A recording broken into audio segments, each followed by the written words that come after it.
Yo les quiero compartir la palabra que el Señor me dio para hoy. Eh, no sé si les ha pasado como a mí, que muchas veces hemos empezado una historia con Dios, algo que el Señor nos habló, nos tocó, nos sentimos súper motivados, pero un tiempo después habíamos perdido el impulso y como que nos perdimos. Y de esto se trata la historia que vamos a leer y entender y tomar como ejemplo y tratar de extraer nuestro aprendizaje espiritual de esta historia. Ustedes saben que todas las historias que están relatadas en la Biblia son para mostrarnos no solo históricamente cosas que Dios hizo, sino principios y maneras en que Dios se mueve siempre. ¿Sí? Dios no repite las formas, pero sí los principios, porque son principios. De hecho, emanan de él esos principios, esas maneras profundas, esas lógicas profundas que tiene Dios para moverse. Entonces, a través del tiempo, en distintas situaciones, distintos contextos, Dios va encontrando nuevas maneras de expresar esos mismos principios. Hoy vamos a leer una historia muy antigua. Yo no sé cuántos de ustedes conocen, seguramente muchos escucharon nombrar y algunos quizás ya lo conocen muy bien, a los fundadores del pueblo de Israel, que fueron estos que se llaman los patriarcas, que no tienen nada que ver con lo que hoy dicen el patriarcado, Abraham, Isaac y Jacob. Estas tres personas que eran Abraham, el papá de Isaac, Isaac, el papá de Jacob, hay toda una historia fundacional muy importante en el relato de esto. Y hoy vamos a aprender algo que le pasó a Jacob. Jacob era hermano de un muchacho que se llamaba Esaú. Ellos habían sido mellizos en el momento de nacer. Bueno, toda la vida fueron mellizos. Seamos técnicamente correctos. Pero eran muy diferentes entre ellos, como los mellizos que no son como los gemelos que son idénticos, ¿no? Estos eran súper distintos. No vamos a entrar mucho en detalle de cómo era la historia de uno y otro. Ustedes la pueden encontrar ahí en los primeros capítulos de Génesis. Pero la cuestión es que parece que Saúl era un muchacho de laburo, muy fuerte, de estos así que se ponen y hacen cosas fuertes, cosas de hombre, cosas bien. Y Abel era un tipo más tranqui, que estaba más en la casa, hacía cosas más, quizá más cercano a su mamá, no sé cómo era la onda, pero la cuestión era que eran muy distintos entre ellos, ¿no es cierto? Y Abel como que le picaba un poco esto de que era el hermano, ¿no? Yo no sé cuántos de ustedes se han sentido un poquito como envidiosos quizás de los dones que le tocaron a otro. Bueno, a él había algunos dones que no le habían tocado y él deseaba eso. Y había un temita ahí con la cultura de esa época. Ustedes saben que en estas culturas que iban bajando por la línea paterna, había como determinadas cuestiones que tocaban exclusivamente al primer hijo varón. Si la primera había sido una nena, no le tocaba, ¿sí? Ni el segundo varón tampoco le tocaba, era el primero. Pero acá teníamos un temita, ellos habían nacido juntos el mismo día, estos dos hermanos. Entonces ahí era muy importante cuál de los dos nacía primero, porque a ese le tocaban estas bendiciones especiales. Había bendiciones especiales que le tocaban a Esaú, pero Jacob se moría de las ganas de tener esas cosas, ¿no? Así que bueno, usó un poco su astucia no buena para apropiarse de algunas cosas que no le correspondían por línea directa. Si miramos la historia así panorámicamente, podemos ver que en realidad Dios tenía planes muy especiales con Jacob. Dios quería bendecirlo. Pero él como que se apuró y a los manotazos y codazos se fue abriendo camino y fue obteniendo cosas que en principio no eran para él. La cuestión es que en un momento llevó eso al extremo de que le robó a su hermano los derechos como primer hijo varón. Y el hermano, como era de esperarse, se enojó un montonazo. Se enojó tanto que se había propuesto a sí mismo que cuando no estuviera papá por ahí lo iba a hacer sonar a su hermano Jacob.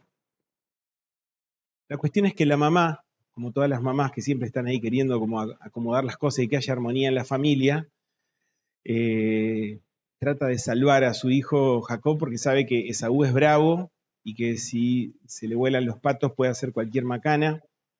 Entonces quiere salvarlo, entonces lo anima a que se vaya. Hasta ahí viene el contexto de la historia que vamos a leer hoy, ¿sí? Yo los voy a invitar que abramos nuestras Biblias en Génesis 28.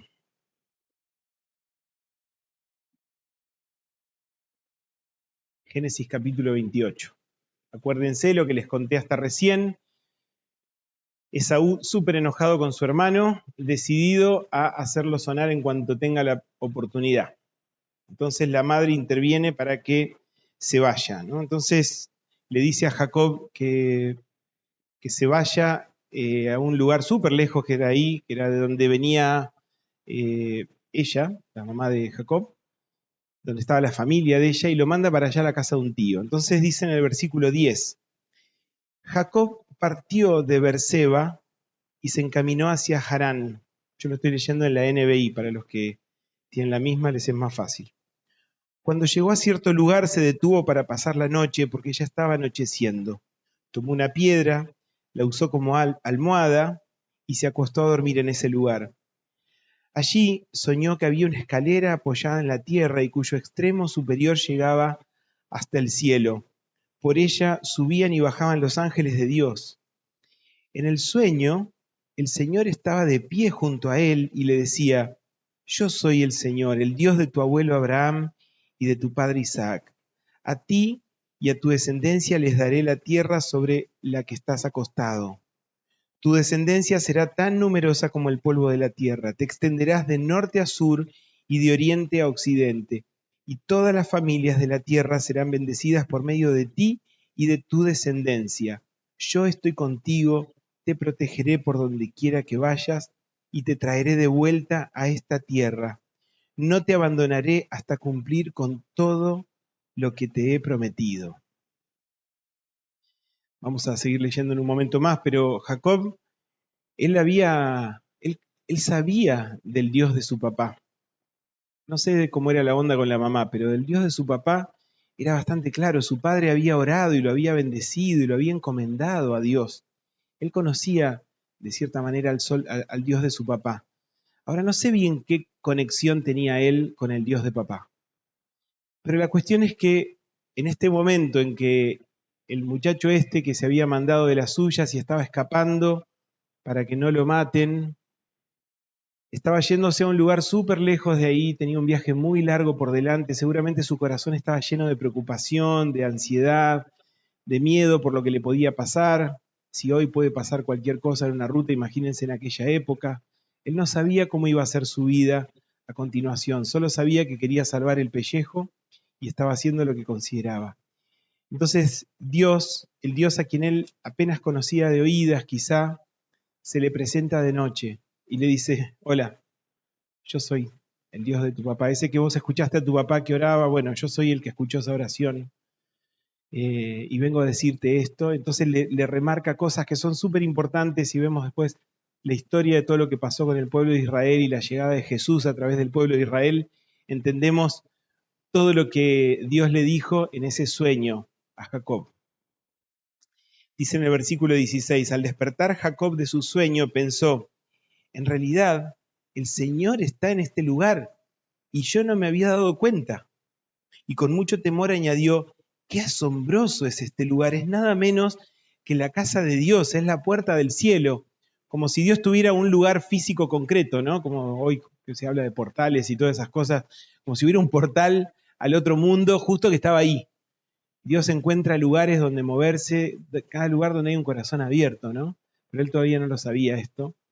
Y se quedó asombrado. Nunca le había pasado algo similar, nunca había tenido un sueño de este tipo tan directo y claramente no era un sueño de esos que unos sueños, de esos medios locos que a veces uno tiene, no era eso, definitivamente, ¿no? Él se encontró con Dios en ese sueño. Dice, a la mañana siguiente, el versículo 18, Jacob se levantó temprano, tomó la piedra que había usado como almohada, la erigió como una estela, eran unas piedras que se clavaban en el suelo para que queden paraditas, para señalar un punto, ¿no? Y derramó aceite sobre ella. En aquel lugar había una ciudad que se llamaba Luz, pero Jacob le cambió el nombre y le puso Betel. No sé si los de la ciudad pensaban lo mismo que él, pero para él ese lugar ahora ya no se llamaba más Luz, sino que se llamaba Betel. Betel, si lo ven por ahí, significa casa de Dios. Luego Jacob hizo esta promesa, Él estaba súper emocionado por lo que el impacto que acababa de recibir en ese encuentro con Dios, ¿no? Él dice, hizo esta promesa: si Dios me acompaña y me protege en este viaje que estoy haciendo, y si me da alimento y ropa para vestirme, y si regreso sano y salvo a la casa de mi padre, entonces el Señor será mi Dios, y esta piedra que yo erigí como pilar será casa de Dios, y de todo lo que Dios me dé, le daré la 10ª parte. Ahí hay un inicio de los conceptos del diezmo, en realidad ya venía de antes, pero ahí está también ahí como pinchadito, ¿no? Él dice, este lugar es un lugar especial y yo no me voy a olvidar de este lugar. Necesito encontrarlo de vuelta. Voy a dejar algo que es antinatural. Voy a dejar una piedra clavada en el suelo porque yo tengo que encontrar este lugar de vuelta. De hecho, Dios le había dicho este lugar, le había hecho promesas que tenían que ver con ese lugar.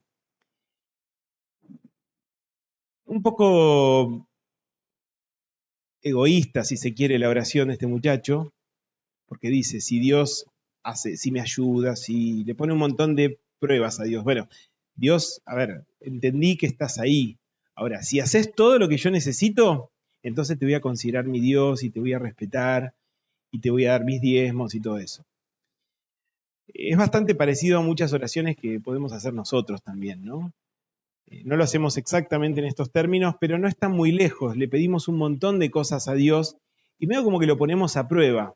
A ver, Dios, si vos te portás bien y haces bien tu trabajo, entonces yo te voy a rendir culto, voy a hacer cosas buenas para vos y todo. No era rara la oración de este Jacob.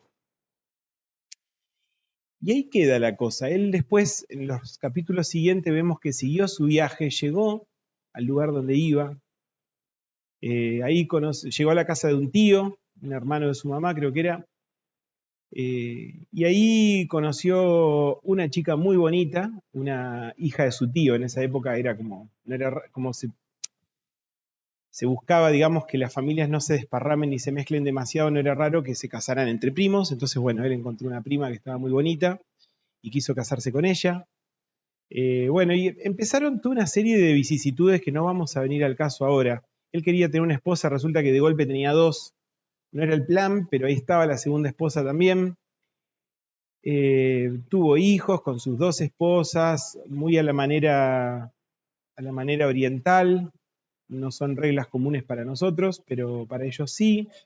Tuvo un montón de hijos, 12 hijos tuvo en total.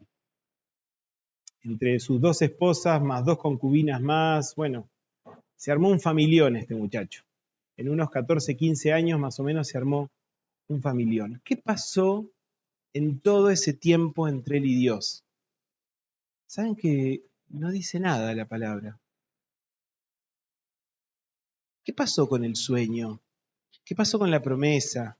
Con todo lo que él le había dicho tan emocionado a Dios cuando se despertó esa mañana y no podía creer lo que había soñado. Había visto el cielo y como una escalera, imagínense así como una escalera mecánica ahí que subían y bajaban ángeles todos atareados, yendo y viniendo, haciendo todas las cosas, las tareas que cada uno de ellos tenía que hacer. Y Dios, no cualquiera, sí, Dios al lado de él, hablándole y diciéndole, hola Jacob, acá estoy.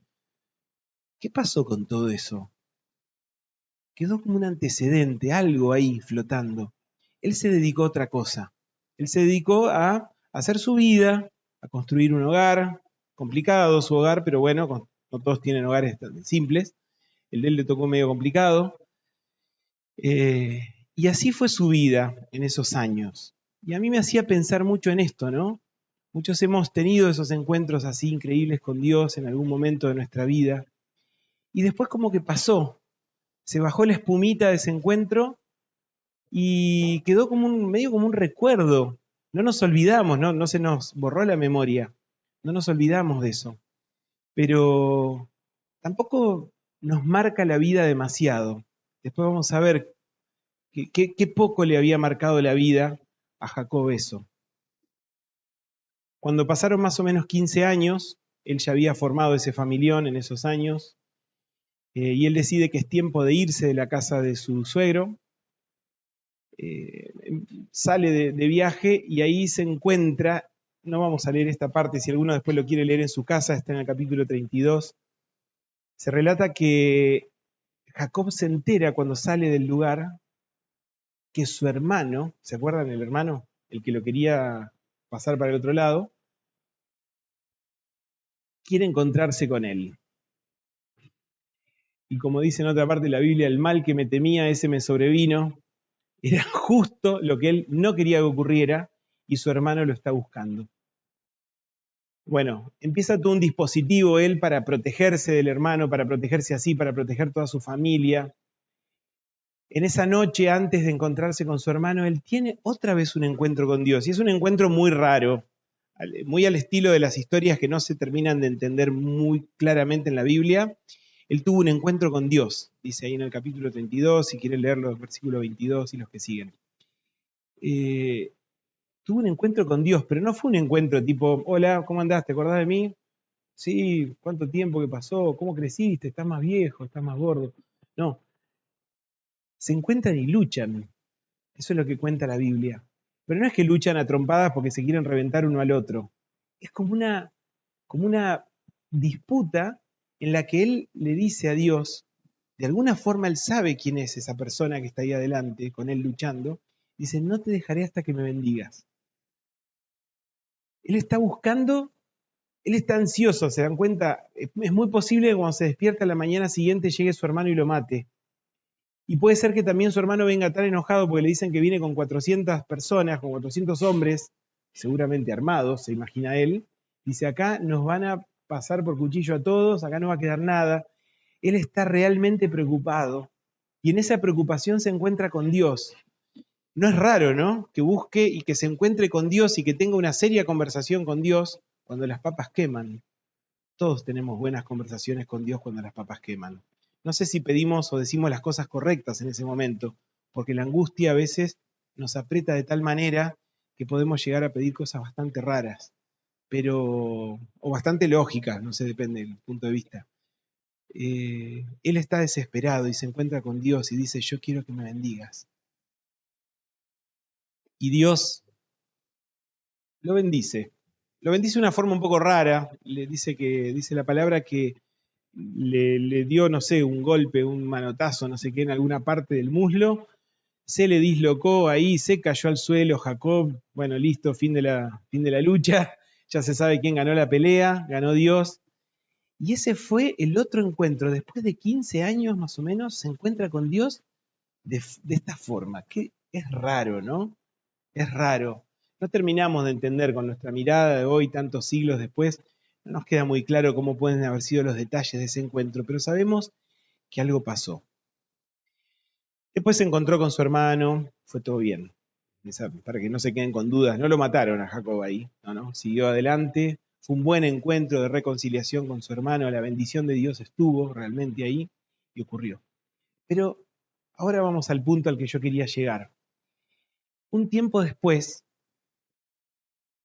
no dice cuánto, él estaba viviendo en una zona con su familia, ellos vivían como nómades. ¿Saben lo que son nómades? Son personas que no tienen un terreno fijo donde viven, sino que van con todas sus pertenencias, todos los que trabajan, todos los empleados, la familia, con un montón de carpas, se instalan en un lugar donde no molesta a nadie, se quedan un tiempo ahí, después va cambiando la estación y hay pastos verdes un poco más allá, entonces se trasladan con su ganado así. Entonces ellos vivían un tiempo en cada lugar.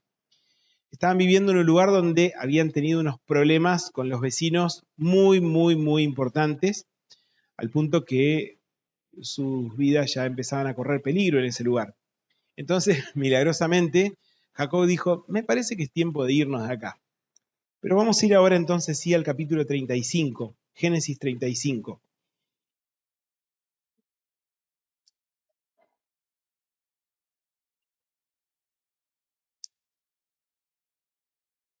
Dios le habla otra vez.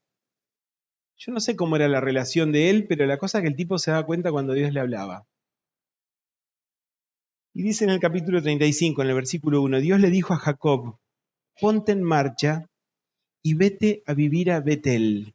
Betel, ¿se acuerda dónde era Betel? El lugar de la piedra clavada, ¿sí? Donde él dijo, esta es la casa de Dios, acá está Dios, acá Dios me habló.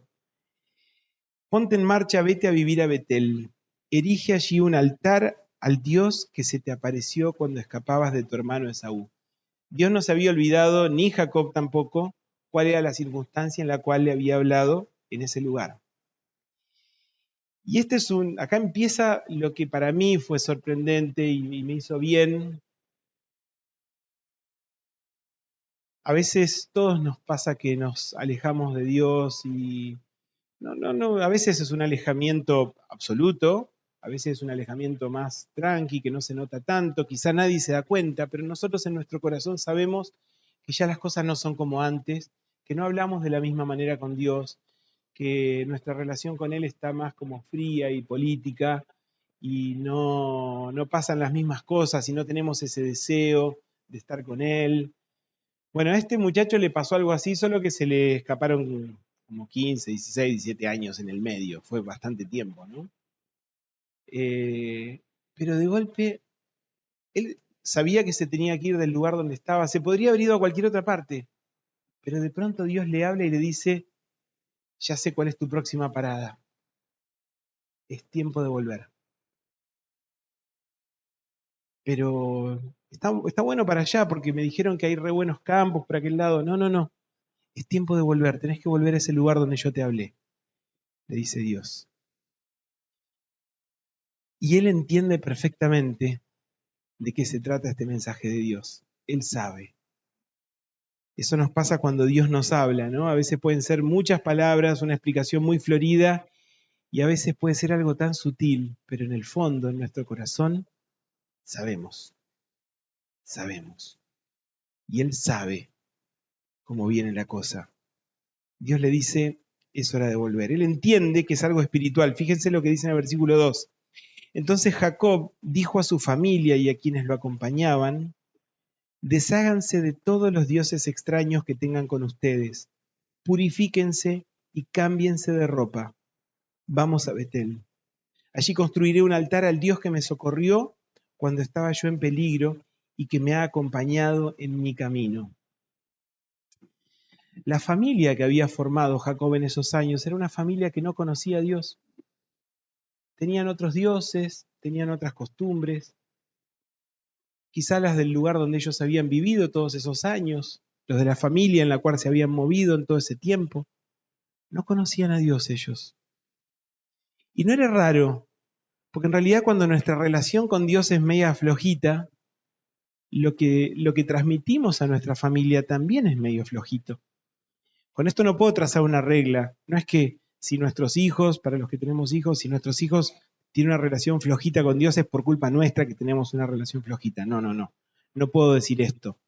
Lo que sí puedo decir es que si nosotros tenemos una relación floja con Dios, va a ser muy difícil, no le vamos a facilitar las cosas a nuestros hijos para que conozcan a Dios. Y esto es lo que había pasado con Jacob. Él había formado una familia que no conocía a Dios. Pero de pronto, el Dios que él había conocido así muy poquito, otra vez le salió al encuentro y le dijo, vamos, es hora de dar un paso más. Es hora de que vuelvas a tu base, a pararte firme donde yo te hablé y de ahí volvamos a empezar. Es hora como de resetear. A mí me pasa con mi teléfono que anda bastante mal, a veces con casi todo anda bien, pero con las llamadas no, ahí se cuelga, cada vez que alguien me llama el teléfono se cuelga y la única forma que tengo de volver a hacerlo funcional es resetear, apagar y volver a encender. Y ahí todo funciona correctamente. Y a veces nosotros también en nuestra vida necesitamos resetear. Necesitamos volver al inicio, reiniciar la cosa, volver a donde sabemos que todo está bien, que todo funciona correctamente. Ese punto es un punto importante. Y si nos descuajeringamos en el camino y empezamos a vivir de una manera que no era la ideal, pero bueno, una cosa llevó a la otra y cuando nos dimos cuenta estábamos en un punto re lejos de donde debíamos estar, bueno, es hora de resetear, es hora de volver al inicio. Entonces, él entiende esto y se quiere preparar, y quiere preparar a su familia, y su familia seguramente no entiende una papa de lo que está pasando. Dice, no sé, papá dice que vamos para allá. Y las mujeres entre ellas decían, ¿qué le pasa a Jacob? No sé, pero quiere ir para Betel. ¿Ustedes saben qué pasó en Betel? No. ¿Qué es Betel? Bueno, para allá. Bueno, vamos para allá. En esa época no se discutía mucho las órdenes que daba el padre de familia y salieron para Betel, ¿no? Versículo 4, 35:4, dice, así que le entregaron a Jacob todos los dioses extraños que tenían, junto con los aretes que llevaban en las orejas. Se ve que tenían alguna relación con la cuestión de esos dioses, y Jacob los enterró a la sombra de la encina que estaba cerca de Siquén. Los puso ahí, hizo un pozo bajo un árbol y lo dejó todo ahí. Esto no se va a ir de acá con nosotros. Esto formó parte de nuestra vida todo este tiempo, pero ahora, en esta etapa del viaje, esto no va a venir con nosotros. Ya pertenece al pasado, lo dejamos atrás. Qué importante que es dejar cosas atrás en un momento y decir, basta con esto. Ya sé, esto llenó mi vida, esto aparentemente solucionó cosas, esto fue parte de mi modo de vivir en todo este tiempo, pero ahora empieza una etapa distinta, así que esto ya no tiene lugar. Enterrado, quemado, no sé, haz lo que quieras, pero ya no sigue el viaje con vos. Cuando partieron, nadie persiguió a la familia de Jacob, porque un terror divino se apoderó de las ciudades vecinas. Ustedes piensen que Jacob no era como vos y yo cuando viajamos, que cargamos todas las cosas en el auto y somos un autito de todos los que van por la ruta. O te subís al colectivo y sos uno más de todos los que viajan en el colectivo. No, cuando esta gente se movía, era un pequeño pueblito que se movía, era toda una caravana de carros, animales, gente, familias. Era una mudanza importante, ¿no? No era tan fácil decir vamos de acá para allá. Eran momentos vulnerables de las familias, porque en ese momento estaban con todas sus riquezas encima. El que les cayera encima en ese momento los dejaba como cuando vinimos a España, ¿sí? Con una mano atrás y otra adelante, le sacaban todo. Sin embargo, esto no era un viaje cualquiera. Este era un movimiento que Dios había marcado. Y Dios lo iba a proteger y Dios iba a asegurar de que todo pudiera ocurrir bien. Así que, contra todo pronóstico, no los tocaron. Todos los miraron cómo iba esa caravana y no hicieron nada. Gloria a Dios. Versículo 6. Fue así como Jacob y quienes lo acompañaban llegaron a Luz, es decir, Betel, en la tierra de Canaán. Erigió un altar y llamó a ese lugar El Betel, porque allí se le había revelado Dios cuando escapaba de su hermano Esaú. El Betel, si lo miran seguramente en las notas de su Biblia abajo, significa el Dios de Betel, el Dios que me habló ahí en Betel.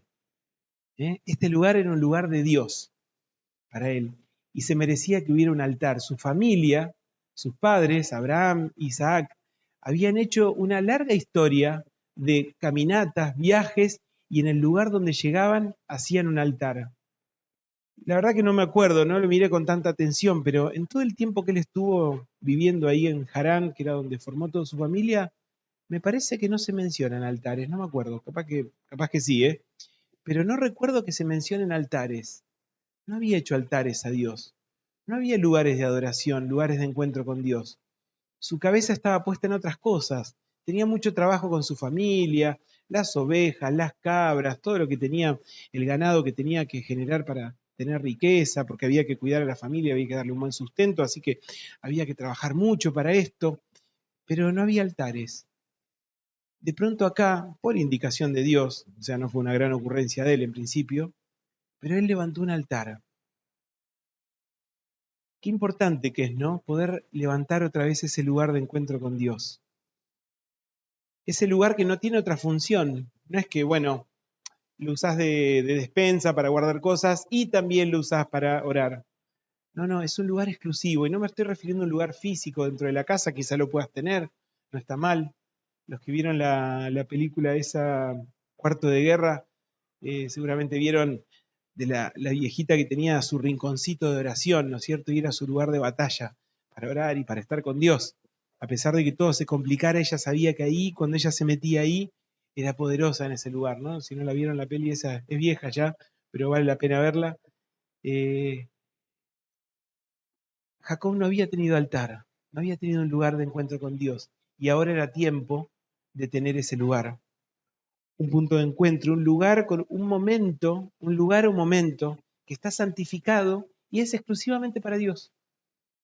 Es exclusivamente para eso, que es lo único que tiene el poder de organizar tu vida y darte raíces firmes. Todo lo demás puede ser pasajero, pero lo que pasa en ese lugar de encuentro con Dios, eso es perdurable y vale la pena tenerlo.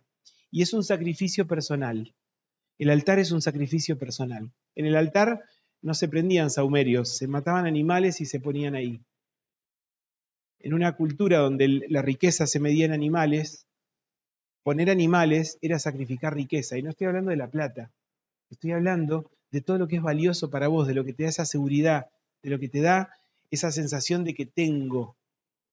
¿Qué tenemos que poner en ese altar? ¿No? Él tenía que poner algo en ese altar. No era cuestión de decir, bueno, listo, me dijiste que haga un altar, ahí tenés tu altar, ahora no me hinche, tengo muchas cosas que hacer. No, ahora había que usar el altar. Había que encender el fuego y adorar a Dios en el altar. ¿No? Era el tiempo que él tenía que volver a recuperar eso que nunca debió haber perdido. Pero así, en un pestañeo se le pasaron 15, 18 años, no sé cuánto fue. Bueno, ahora era tiempo de revertir eso. Y fíjense lo que pasa en el versículo 9. Dice, cuando Jacob regresó de Padán Aram, Dios se le apareció otra vez y lo bendijo con estas palabras, tu nombre es Jacob, pero ya no te llamarás así, de aquí en adelante te llamarás Israel. Y en efecto, ese fue el nombre que le puso. No leímos el capítulo 32 que yo les mencioné de la lucha con Dios. Cuando termina esa lucha, Dios le dice esto también. Ya no te vas a llamar más Jacob, tu nombre va a ser Israel, que significa el que pelea con Dios, el que lucha con Dios. Pero no que se pelea como quien pelea con un enemigo, sino el que se pone ahí fuerte, firme con Dios. Señor, tu bendición sobre mi vida. Y cuando hablamos de la bendición, fíjense que no era cuestión de plata. Todos queremos plata, todos queremos salud. ¿Vieron lo que dice lo importante es la salud? Sí, todos queremos salud, pero había una bendición que él reclamaba más, que era el respaldo de Dios. El que luchó por esa bendición, que Dios esté en tu casa, en tu familia. Este fue el nuevo nombre. Y ahora Dios se lo ratifica. No sabemos bien cuánto tiempo pasó entre esa lucha y este otro momento. Parece que no fue mucho tiempo.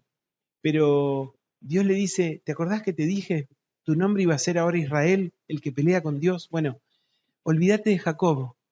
Porque Jacob, ¿quién era? Jacob era el que manoteaba bendiciones. Jacob era el que negociaba todo. Jacob era el que hacía trampas, el que mentía, el que engañaba para obtener sus intereses. Ese era Jacob. ¿Sabes qué? Ese nombre ya no te queda. No podés seguir siendo ese. Fuiste ese, pero ya no podés seguir siendo ese. Tu nuevo nombre es Israel.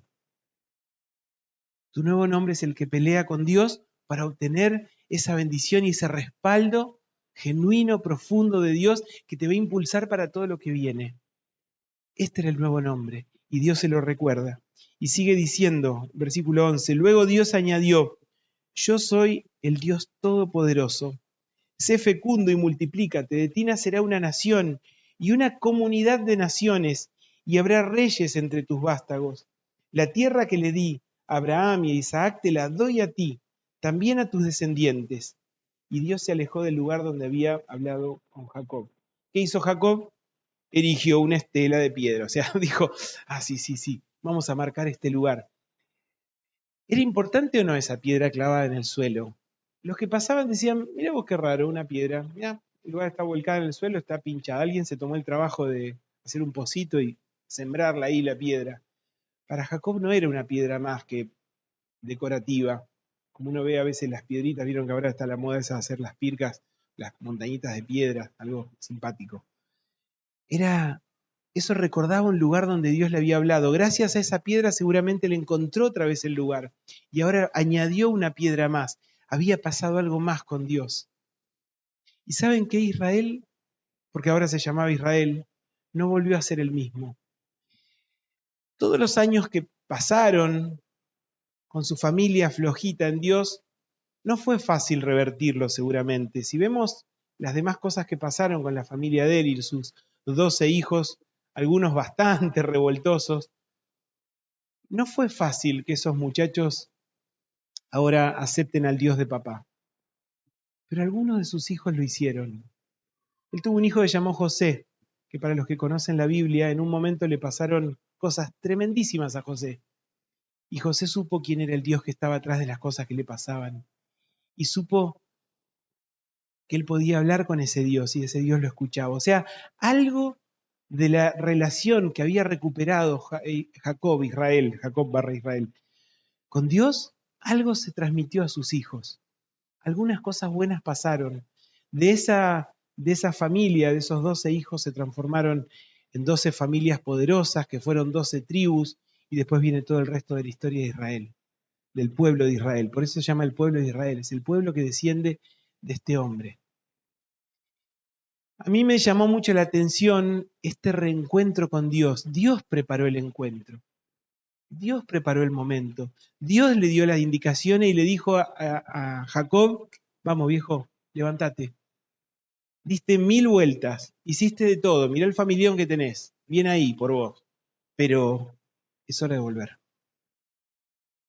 Es hora de recuperar ese lugar. ¿Te acordás donde yo te hablé? ¿Te acordás las promesas que te di? No quedaron en el olvido. No me olvidé yo. Y mirá que Dios tiene una memoria, es eterno, así que imagínate. Las promesas que Dios te dio. Es hora de volver. Es hora de volver.